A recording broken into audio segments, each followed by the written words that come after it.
C'est le jour J pour les droits de douane. Les nouveaux droits de douane pour les voitures électriques chinoises vont officiellement entrer en vigueur aujourd'hui dans l'Union européenne. Ces droits compensatoires calculés en fonction des subventions accordées par la Chine aux constructeurs vont être inscrits au journal officiel. Les entreprises vont ainsi être fixées sur le montant des tarifs qui leur seront imposés. Justine Vassogne.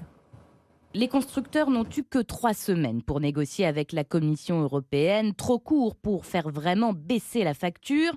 Parmi les marques chinoises, c'est MG qui souffre le plus, avec des droits de douane augmentés de 38% contre 17% pour BYD et 20% pour Geely. MG, propriété du groupe SAIC, lui-même propriété de l'État de Shanghai, paye sans doute sa proximité avec le gouvernement chinois.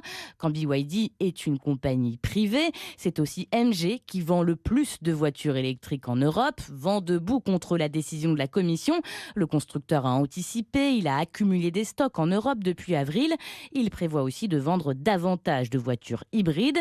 Reste que dès demain, MG, comme les autres producteurs de voitures électriques en Chine, BYD, Geely, mais aussi Tesla ou Renault avec sa Dacia Spring, vont devoir payer à Bruxelles des droits compensatoires. L'argent sera placé sur un compte spécial et ne sera encaissé qu'au mois de novembre si l'Europe entérine définitivement l'augmentation des tarifs après un vote des 27 États membres.